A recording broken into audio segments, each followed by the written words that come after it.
What is the difference between sodales and amici? This is a really good question.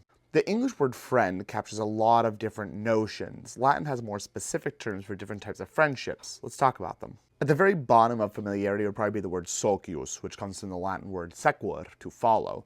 The socii are bound by a similar goal and companionship, but not necessarily what we call friendship. More of a companion or a fellow.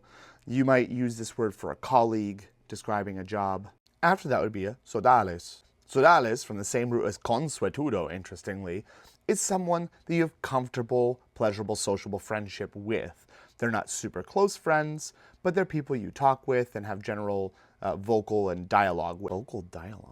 Interestingly, the word socius often takes what's called an objective genitive. That is like socius periculi, the companion or the ally of danger, right?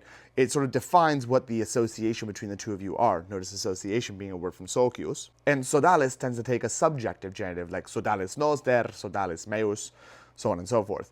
That said, folks, these are not hard and fast rules in which you should always follow. It's not like it's always this case. It's just a general trend. After the sodales comes the amicus. Amici are close friends. They're people that you are very, very close to. You share love, a bond of respect, a friendship. It comes from the same root as amare, amicus, amare. And then finally, familiares, where we get the root family, familia. A familiares is someone who you're quite close to, that you share all sorts of things with. And usually the familiares also has some sort of other binding between the two of you, external from friendship. So I wouldn't say the familiares is actually the closest compared to amicus.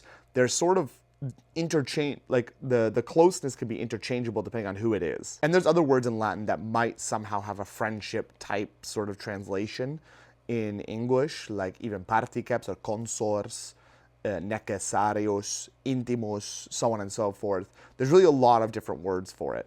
I think I would probably label amicus as the highest, now that I put this all out, followed closely by familiares, sodales, socius. That said, depending on who it is and what's going on, familiares can be above amicus and amicus can be below familiares. And that's why in our videos, we use the word sodales, because we're not just socii bound by the similar goal and that's all. Additionally, I would not say that we're amici because we're not that close, but this is something I want to be able to have a friendly relationship and dialogue with each other. We get to talk about Latin, ancient Greek, ancient languages, so on and so forth, as sodales. That's how I feel. And sodales are also connected by the same goal, much like socii. Based on sound alone, which word is your favorite? Valete sodales.